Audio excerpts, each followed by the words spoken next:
Oi, gente. Hoje o tema que eu quero trabalhar com vocês é um tema que envolve as crianças e a relação a dois.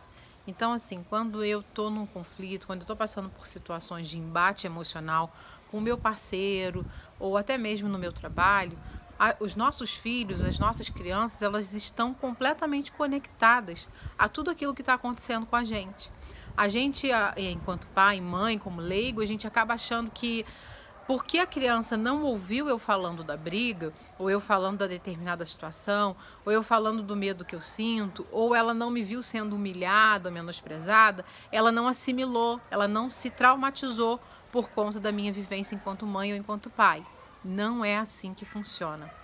Eles são mais ou menos assim, numa linguagem simples, como esponjinha. Isso não tem nada a ver com nada espiritual. É um campo de informação inconsciente que a criança acessa, ela está conectada.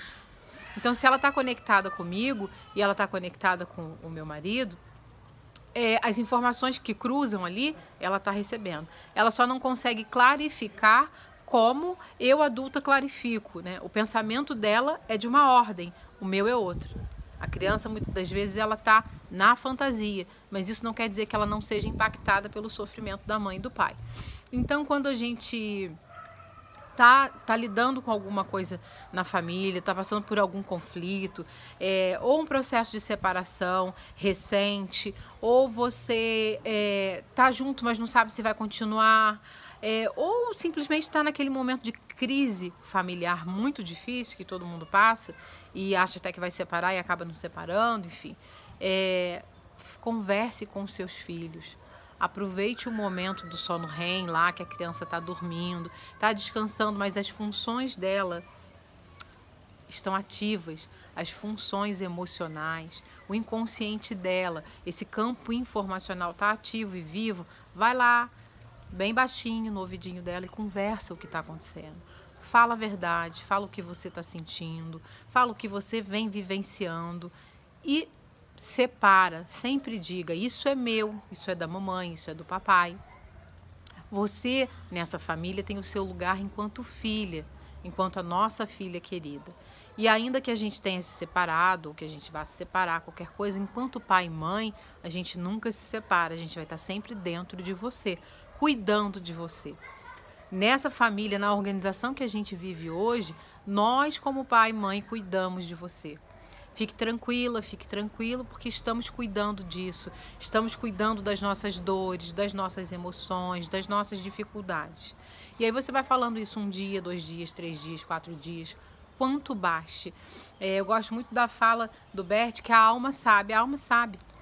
E você, enquanto mãe, saberá até quando você precisa falar, quando você precisa voltar a falar sobre isso de novo e até o que falar.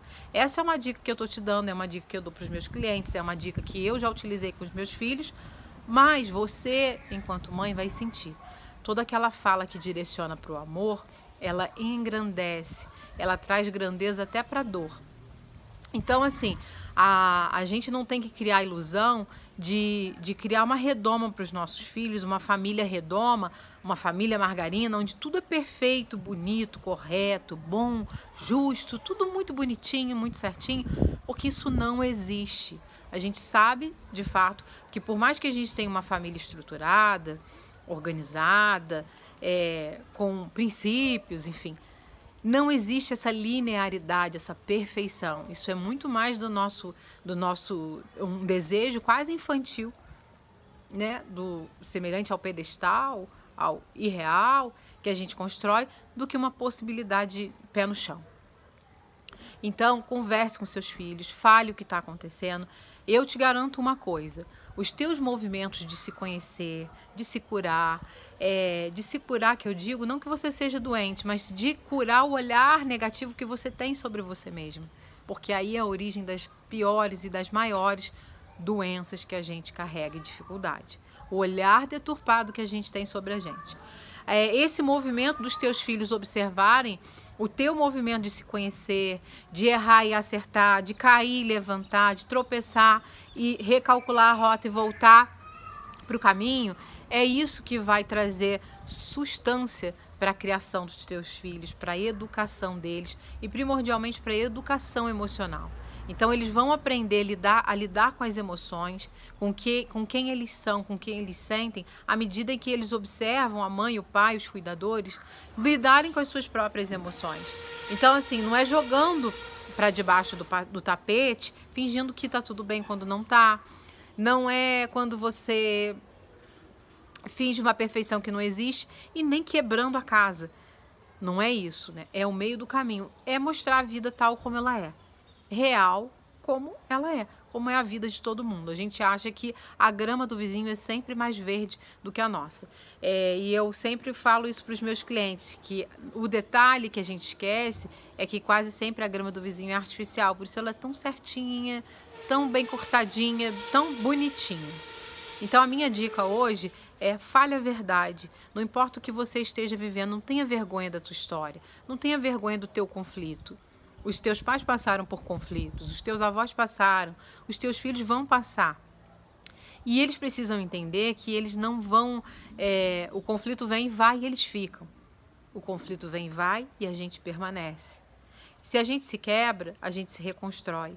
Se a gente se machuca, o machucado sara. Então, é mais ou menos como um caminho de desenvolvimento. A criança, ela é um espermatozoide, ela é um óvulo, ela vai, vira um bebê, um feto, nasce, infância, primeira infância, segunda infância, adolescência, e vai se desenvolvendo, o processo é contínuo.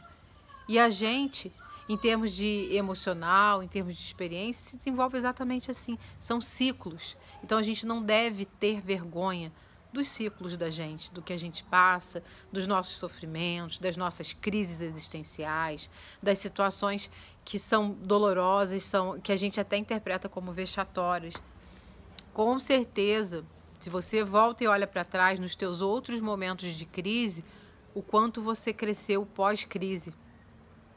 Eu que tenho 3 filhos, eu vejo que as crises que eles passaram, que eles vêm passando, o quanto eles amadurecem passado esse momento. Eu vejo que a minha filha, quando faz um quadro de febre, que é bem raro ela fazer, mas quando ela sai da febre, é uma outra energia, é um outro sistema imunológico, é uma outra reação, é uma outra Maria Flor.